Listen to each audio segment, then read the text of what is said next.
आप देखना चाहें तो और देख सकते हैं क्या चीज, वो तो आपको सबको पता है, नहीं कोई छिपी बात नहीं है।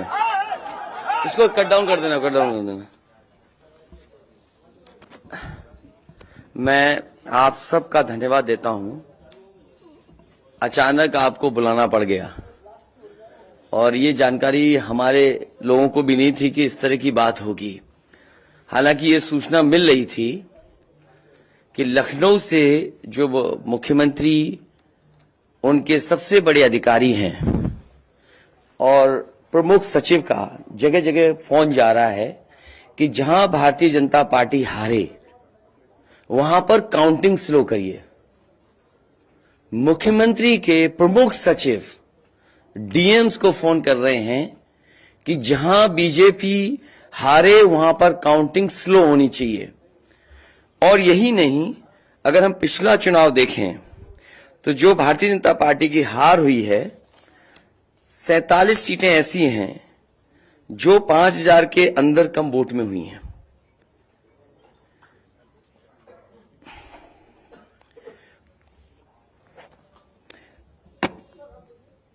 सैंतालीस सीटें ऐसी हैं पिछले चुनाव की जहां पर 5000 वोट के कम फासले से भारतीय जनता पार्टी जीती है।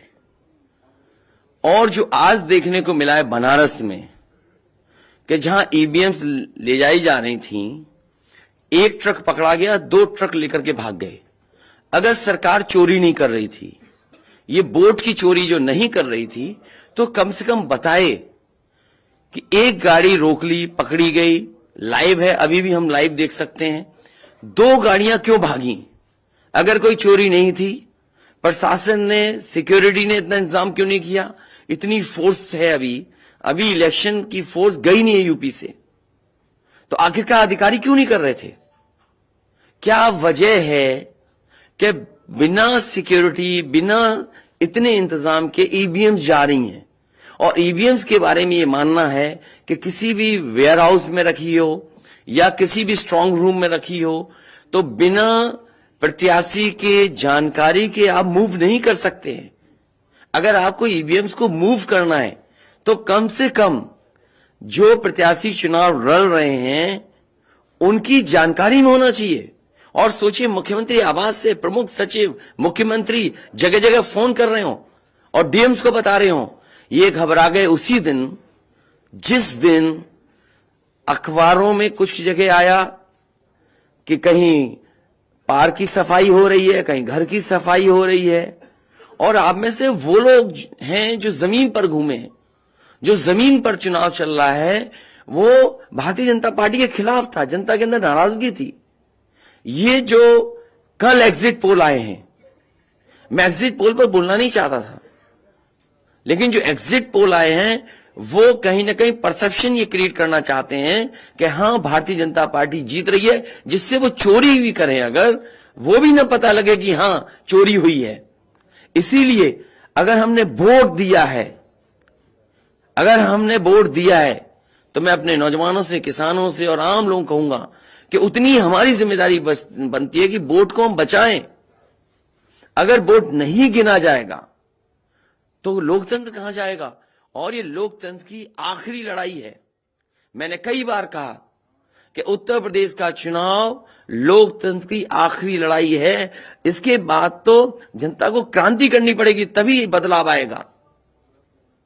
इसलिए मैं अपने पार्टी के लोगों से और जो सच्चे ईमानदार, सच्चे सिपाही हों, सच्चे अधिकारी हों, सच्चे पत्रकार हों, कम से कम आगे आए और लोकतंत्र को बचाने के लिए खड़ा हों।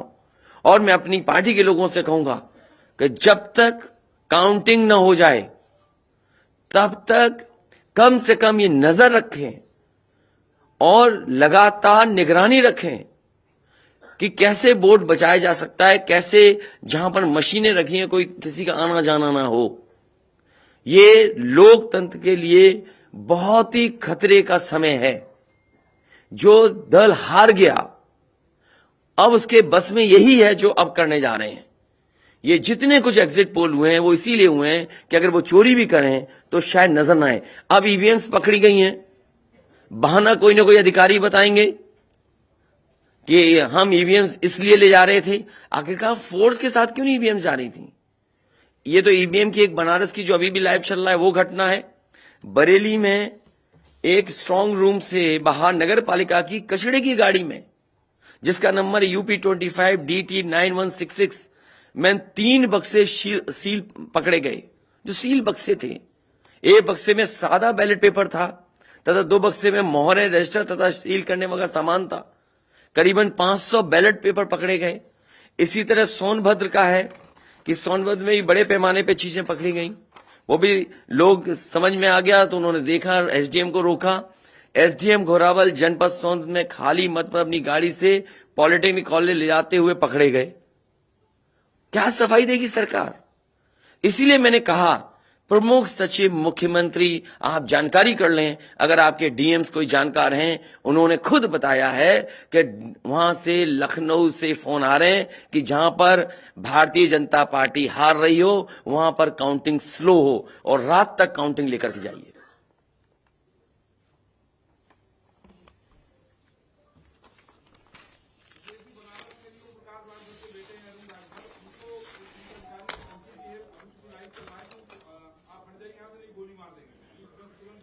तो मैंने आपसे कहा कि ये लोकतंत्र का आखिरी चुनाव है।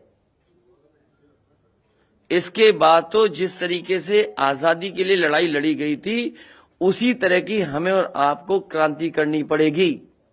मैं तो अपने नौजवानों से अपील करूंगा कि जहां किसान इतने साल बैठे रहे, तब सरकार झुकी। कम से कम 3 दिन लोकतंत्र के अखंड प्रहरी बनकर के ईवीएम्स को बचाएं और चुनाव को बचाएं। मैं किसी डीएम का इसलिए नहीं मानूंगा। डीएम कौन होता है? अगर प्रमुख सचिव मुख्यमंत्री फोन करेगा, डीएम क्या कर सकता है? डीएम की क्या हैसियत है? ये फिर जो प्रत्याशी लड़ने रहे थे उनको आखिरकार डीएम ने क्यों नहीं बताया? डीएम अगर ये जवाब दे रहा है तो उस डीएम से पूछिए कि डीएम ये बताओ कि तुमने जो प्रत्याशी चुनाव लड़े थे उसके बारे में क्यों नहीं बताया उन प्रत्याशियों को? ये डीएम आखिरकार किसके नीचे काम कर रहे हैं? और बनारस जैसी पोस्टिंग किसी डीएम को मिली होगी, इस डीएम को मैं भी जानता हूं। जब पहली पोस्टिंग मैंने मुजफ्फरनगर दी थी, मैं नहीं जानता हूं ये डीएम कौन है, किसकी सिफारिश पे ये मुजफ्फरनगर पहली बार गया था। बेईमानी करा रहा है ये डीएम। और जवाब ये डीएम का कि ट्रेनिंग के लिए जा रहे हैं। तो आखिरकार पॉलिटिकल पार्टीज को क्यों नहीं जानकारी दी? क्या जवाब है उनके पास इसका? और जब बाकायदा गाइडलाइन लिखी हुई है यहां पर कि आप ईवीएम्स का मूवमेंट नहीं कर सकते, आप कैसे ईवीएम का मूवमेंट कर रहे हैं? आप पूछिए जिन्होंने दिया बयान। अरे भाई, मैं तो कह रहा हूं किसी आपने जो पॉलिटिकल चुनाव लड़ रहे हैं उनके बारे में क्यों नहीं बोल रहे हैं आप? और आप भी डीएम की बात को मानते हो? वो वर्जन इसलिए बोल रहे हैं क्योंकि सरकार एक भाषा बोलेगी, ऊपर से नीचे तक भाषा एक बोलेगी। आप बताइए, जब समाजवादी सरकार का चुनाव था, इलेक्शन कमीशन ने जो शिकायत की उस अधिकारी को हटाया गया? आज इलेक्शन कमीशन ने किसी अधिकारी को हटाया हो? एक अधिकारी अगर इलेक्शन कमीशन हटाया हो तो बता दो। मुझे कोई उम्मीद नहीं। इसीलिए मैं कह रहा हूं कि लोगों को लड़ना पड़ेगा। अगर लोकतंत्र बचाना है तो कहीं ना कहीं तैयारी करनी पड़ेगी लोकतंत्र बचाने के लिए। जो गाइडलाइन है, आज जो बैलेट पेपर पकड़े गए हैं सोनभद्र में, जो बैलेट पेपर पकड़े गए हैं आपके बरेली में, जिस तरह ईवीएम्स को ले आया जाता है, ये सवाल बड़ा है। अधिकारी वही भाषा बोलेंगे जो उनको बोलने के लिए सरकार कहेगी। वो नहीं चाहते कि ओम प्रकाश राजभर जी, क्या भूल गए? इलेक्शन कमीशन याद नहीं है? ओम प्रकाश राजभर जी नॉमिनेशन के लिए गए, इनको अपमानित नहीं किया गया? क्या प्रशासन कार्रवाई कर रहा था? स्वामी प्रसाद मौर्य जी के साथ क्या व्यवहार हुआ? कोई भूल जाएगा इन बातों को?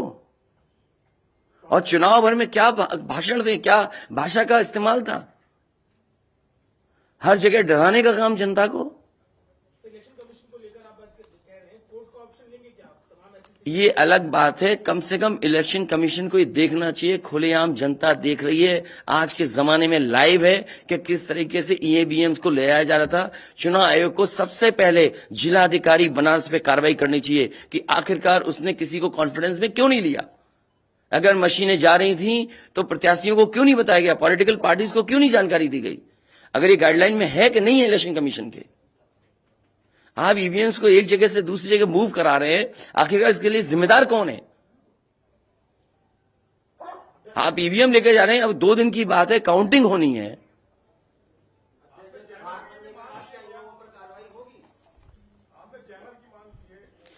जैमर इसलिए कि कई लोग आशंका इस बात की व्यक्त कर रहे हैं कि हो सकता है कि टेक्नोलॉजी ऐसी हो जहां पर मैनिपुलेशन किया जा सके, इसलिए कहीं ना कहीं देखा जाना चाहिए इस बिंदु को भी। भारतीय जनता पार्टी के नेता लगातार कह रहे हैं कि ओम प्रकाश राजभर हो, स्वामी प्रसाद मौर्य हो, संजय चौहान हो, या यूं कहें कि आपके साथ जो लोग आपके चुनाव में आपके साथ आए, आपके साथ चुनाव लड़े, उनको चुनाव नहीं जीतने देंगे, उनको चुनाव किसी भी कीमत पर हम हराएंगे। तो यही तो तरीका, जो लड़ रहे हैं उनके बेटे ही तो लड़ रहे हैं चुनाव, जहां की ईवीएम्स पकड़ी गई हैं।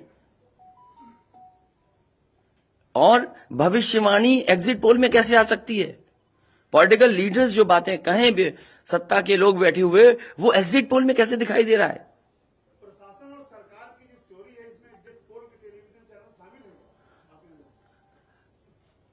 है। आपको ये देखना चाहिए, जो एग्जिट पोल कर रहे हैं क्या मुनाफे के लिए कर रहे थे, जो कंपनियां बड़ी बड़ी, सर्वे का पैसा कौन दे रहा है उनको।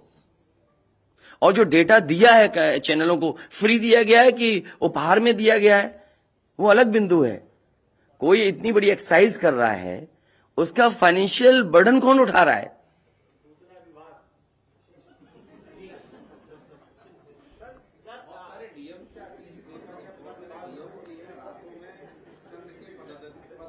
ये तो बातें, ये सच कह रहे हैं आप, जो बात, ये जो सवाल के रूप में जानकारी दे रहे हैं, ये सच्चाई है। जो आप सवाल के रूप में दे रहे हैं, ये सच्चाई है।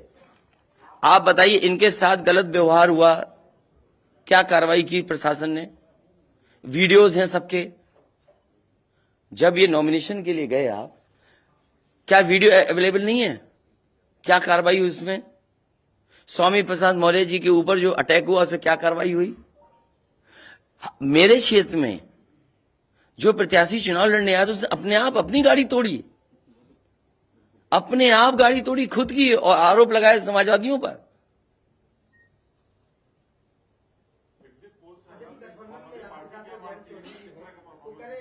क्या करेंगे जब वोट को पोलेंगे, आगे वो कह रहे हैं शांतिपूर्ण मतगणना के लिए उन्होंने अपील की है। नहीं, शांतिपूर्ण मतगणना के लिए तो हम भी अपील कर रहे हैं, लेकिन सावधान रहें। अगर वोट दिया है तो वोट को बचाए भी तो सही।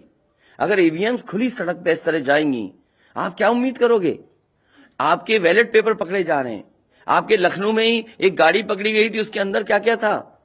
वो कहते वो तो हर गाड़ी में टूल बॉक्स होता है, तो टूल बॉक्स में इतना बड़ा हथौड़ा थोड़ी होता है कि आप ताला तोड़ दो। वोट बचाने के लिए कहीं ना कहीं हमें एक अखंड प्रहरी की तरह काम करना पड़ेगा। और अगर हमारे किसान इतने दिनों बैठ सकते हैं, अब तो 3 दिन की बात है, 3 दिन तो बैठना ही पड़ेगा, नहीं तो ये प्रशासन के लोग बैठ करके चोरी करा देंगे। और मामूली चोरी है वोट की, ये लोकतंत्र के साथ है। लोगों को ये भूलना नहीं चाहिए आपके पड़ोसी देशों में क्या हो रहा है।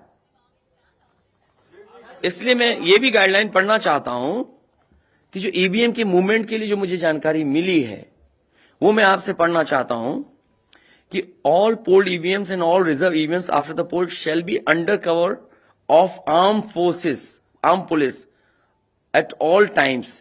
Reserve EVMs should also be returned at the same time when the polled EVMs are returned at the receipt center. Reserve EVMs shall not be kept in the strong room meant for polled EVMs. They shall be kept in another strong room meant for keeping reserve EVMs.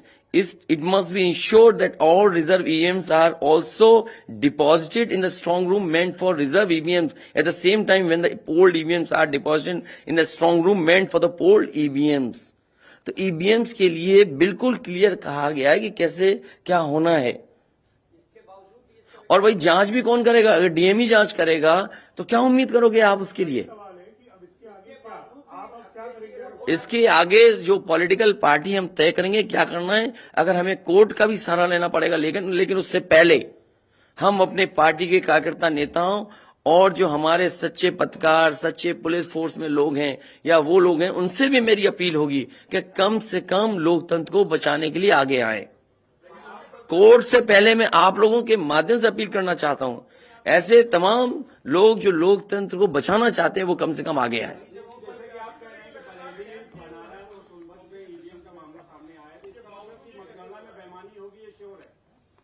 आपने पंचायतों का चुनाव देखा था, Bharatiya Janata party ने खुलेआम vote को लूटा। जनता को याद है महिलाओं के जो कपड़े फाड़े गए, छीने गए, महाभारत के अलावा अगर किसी ने किया तो वो भारतीय जनता पार्टी ने करके दिखाया। क्या कार्रवाई की गई उस समय बताइए? इलेक्शन जो आपका स्टेट इलेक्शन कमीशन है, शिकायतें हुई, क्या कार्रवाई हुई उनके ऊपर? क्या कार्रवाई हुई पुलिस के ऊपर? क्या कार्रवाई हुई उन लोगों जिन्होंने वोट को छीना? इसलिए मैं अपील करता हूं आपके माध्यम से, जो सच्चे पत्रकार हैं, सच्चे अधिकारी, पुलिस फोर्स, लोकतंत्र को बचाने के लोग सामने आए, जिससे लोकतंत्र बचाया जा सके। माननीय मुख्यमंत्री जी, ये जो घटनाएं हो रही हैं, हताशा और निराशा की जो है वो पराकाष्ठा है। क्या ऐसा कुछ होगा? क्या समाजवादी मैं नौजवानों से विशेष अपील करूंगा, और इसलिए अपील करूंगा, मैंने वो तस्वीरें देखी कि नौजवान वोट डालने के लिए लोकतंत्र में कैसे निकल पड़ा। अगर उसने वोट डाला है तो कम से कम वो वोट बचाए। अपना कैसे वोट बचाएगा? गिनने से कैसे गिनती में लाएगा? और ये कोई ये मामूली घटना नहीं है। जो लोग लोकतंत्र पर भरोसा करते हैं उनके अंदर आक्रोश होगा, ऐसा नहीं है कि गुस्सा नहीं होगा उनके अंदर। इसीलिए मैंने कहा कि 5,000 के अंतर में सीटें जो जीती गई थी भारतीय जनता पार्टी की, वो 47 हैं। और मैंने इसीलिए कहा कि प्रमुख सचिव, मुख्यमंत्री, जिलाधिकारियों को फोन कर रहे हैं कि काउंटिंग स्लो की जाए। और बैलेट के लिए हम लोगों ने अपने प्रत्याशियों को और जो एजेंट्स हैं, हमारे इलेक्शन एजेंट्स, उनको समझाया है कि बैलेट को किस तरीके से काउंट करना है, कैसे रखे जाएं, उन सब को समझाने का काम किया है। और आप में से जो लोग बनारस गए होंगे वो जानते होंगे कि बनारस साउथ समाजवादी पार्टी जीत रही है, अयोध्या समाजवादी पार्टी जीत रही है। ये घबराहट है बीजेपी को। पवन पांडे जीत रहा है, ये घबराहट है। किशन दीक्षित जीत रहा है, ये घबराहट है बीजेपी को। नहीं, वो अलग बात है, पान भी खाया।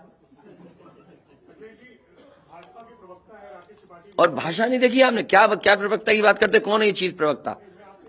कोई प्रवक्ता की बात नहीं करेंगे। क्या प्रवक्ता उठा लाए आप किसी गली मोहल्ले से? क्या प्रवक्ताओं की बात करते हैं आप? इतने सीनियर जर्नलिस्ट बनते हो आप अपने आप को। ये मामला सीरियस है, क्या प्रवक्ता बताएगा? इलेक्शन कमीशन क्यों नहीं बता रहा? ये खुलेआम ईवीएम्स घूम रही हैं। कोई आश्वासन नहीं दिया। हो सकता है हमारी प्रेस का शायद कुछ जागे। ये यूपी के हैं सब, और कहां के हैं इलेक्शन कमीशन के लोग? रिटर्निंग ऑफिसर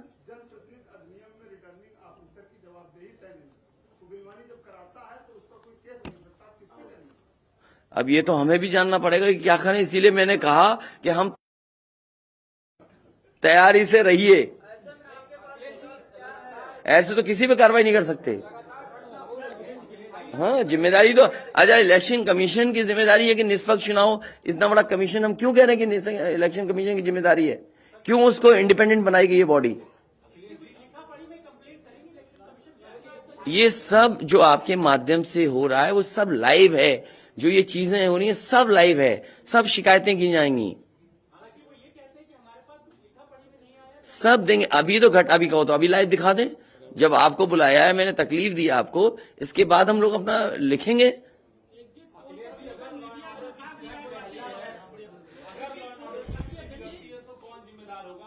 इलेक्शन कमीशन जिम्मेदार है इसके लिए। ईवीएम्स खुलेआम जा रही हैं, बैलेट पेपर कूड़े के डब्बे में पकड़े जा रहे हैं, गाड़ी का नंबर हम बता रहे हैं आपको, एसडीएम लेकर के जा रहा है। और मैं तो कहूंगा कि चुनाव हमारे जितने भी समाजवादी लोग हैं कानून व्यवस्था को मानते हुए शांतिपूर्ण रहें, लेकिन जिम्मेदारी सरकार की भी तो है। ये जिम्मेदारी इलेक्शन कमीशन की नहीं है, सरकार की नहीं है।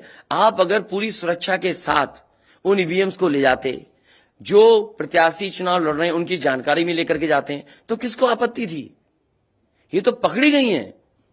अगर चोरी पकड़ी गई है तो चोरी पकड़ी को पे आप कानून व्यवस्था की बात करोगे? आप तो नहीं सुनी जाएगी। तो समाजवादी पार्टी हर रास्ते को अपनाएगी जहां पर लोकतंत्र को बचाया जा सके। वो जरूरी है। जहां जहां चुनाव हुए हैं, बंगाल में, तमिलनाडु में या किसी भी प्रदेश में, प्रत्याशी और उनके लोगों ने जगह जगह बैठ करके दिन रात पहरा दिया है। अखिलेश जी, निष्पक्ष तरीके से अगर चुनाव होता है तो समाजवादी पार्टी कितनी सीटें आने की उम्मीद है? मैं अभी भी कह रहा हूं, टारगेट हमारा फिक्स था, हमारा गठबंधन 300 के करीब पहुंच जाएगा।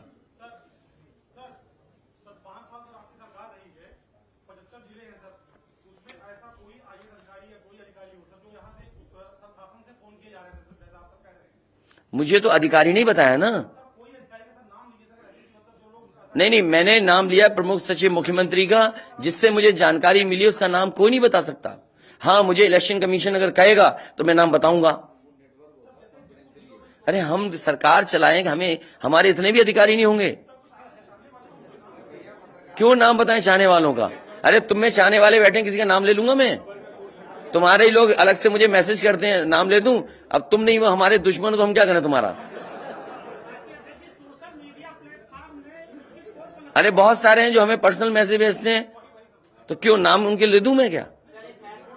क्या चीज? अरे नए हो पत्रकार यार, बहुत सीनियर नहीं हो तुम। अपना परिचय दे दो, सब जान जाए आपको। जाने कौन सा एनबी है।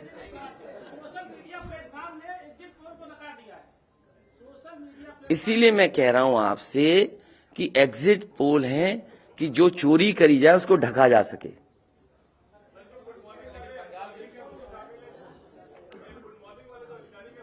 नहीं, अगर ओम प्रकाश राजभर जी से पूछना चाहो तो उनसे ही पूछ लो,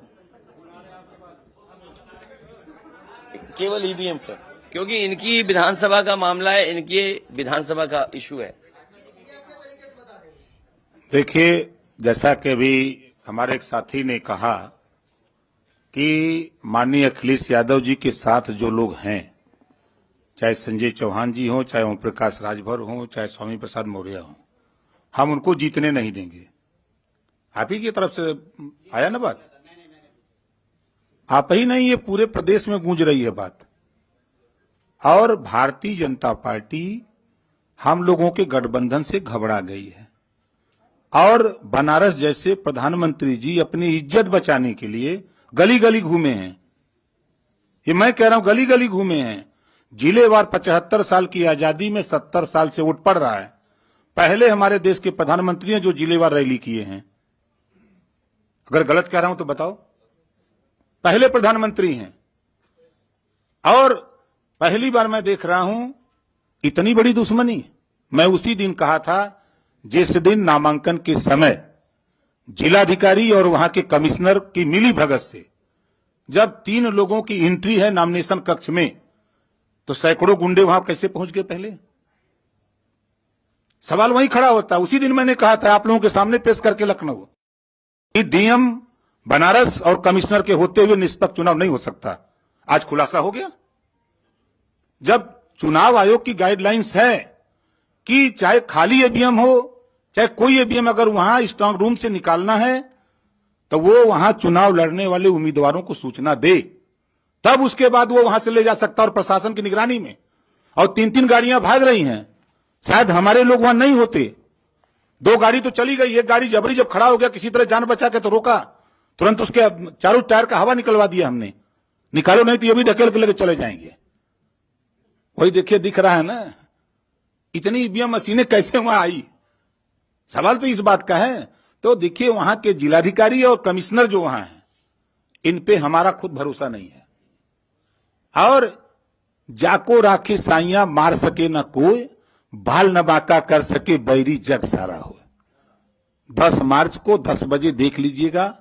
पहले राउंड की जब बैलेट पेपर की गिनती होगी पहले चक्र की, तो समाजवादी पार्टी गठबंधन का रुझान जो आएगा वो 400 सीटों का आएगा। 400 से भी ज्यादा आ सकता है। आपके सामने 10 को देखिएगा, रुझान जो बैलेट पेपर का आएगा वो 400 से भी ज्यादा आएगा।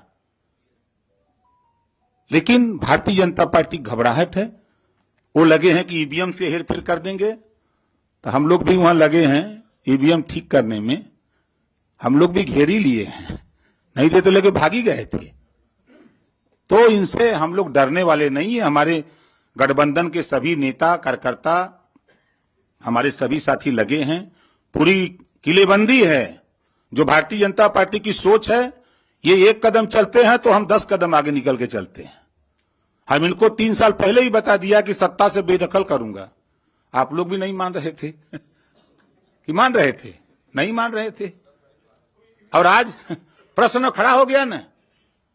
मैंने कहा 27 अक्टूबर 2021 को कि माननीय अखिलेश यादव जी को मुख्यमंत्री बना के दिखाऊंगा, और 10 मार्च को देखिएगा जब टीवी पे चलेगा आप लोगों की स्क्रीन पर, तब समझ में आ जाएगा सबको। यही हताशा और निराशा है कि ईवीएम जो है ये इधर उधर कर रहे हैं, लेकिन कुछ कर नहीं पाएंगे। हम लोग भी अलर्ट हैं।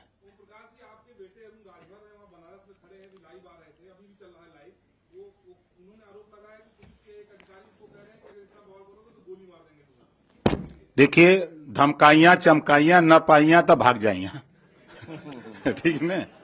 ये क्या गोली मारेंगे? वो अपने झंखे दरोगा या सीओ, कोई भी अधिकारी जो ये कह रहा है वो अपने पहले झंखे। वो जिस दिन गोली मारेगा वो कहां रहेगा? धरती पर न रहेगा। ये ओम प्रकाश राजभर है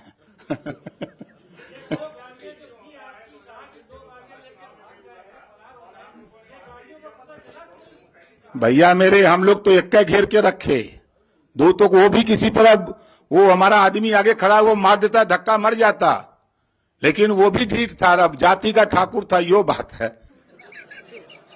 हेमंत सिंह नाम है। अब वो लौट गया, वही कहे चढ़ा दो गाड़ी। और जो गाड़ी रुकी तब तक उसके साथ 4 लोग थे, तो पहले साइकिल से गाड़ी का हुआ निकाले कि कहीं ठेल के आगे न बढ़ा दें, तब जाकर के ईवीएम का खुलासा हुआ है। साफ पूरी होगी, आप देखिएगा ना। आप लोग चिंता मत करिए, चिंतन करिए। अरे यार तुमने आप जब कह दिया, इससे ज्यादा कह सकते हैं? तुम भी ऐसी बातें कर रहे हो भाई। जब कह दिया ये बातें,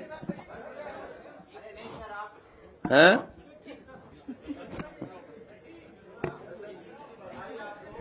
नहीं, अभी मत जीत की बधाई दो। अभी जीत की बधाई हम लेंगे और मिठाई भी बांटेंगे आपको। और देखिए, एग्जिट पोल आ गए, बीजेपी वाले मिठाई का ऑर्डर नहीं दे पाए।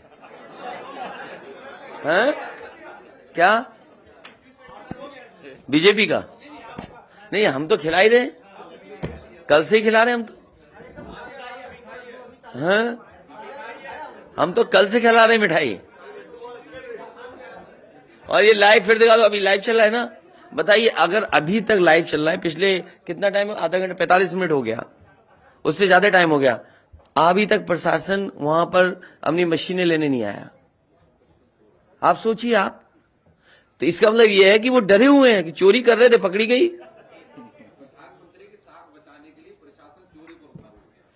आप देखिए ना, अगर मान लीजिए हम और आप यहां बैठ करके देख रहे हैं, अगर वो चीज लाइव हो रही है तो दुनिया में देखी जा रही होगी।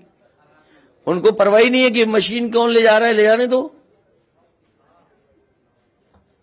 अभी लाइव हो रहा, सोचिए कितनी इतना समय।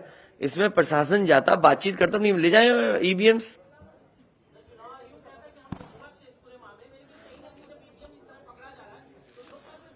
इसीलिए तो मैं कहता हूं, सच्चे पत्रकार भी हमारी मदद करें, सच्चे अधिकारी मदद करें, सच्चे जो लोग हैं, जो अगर आज नहीं तो कल अफसोस होगा। इसीलिए जो लोग लोकतंत्र बचाना चाहते हैं वो सब आगे आए।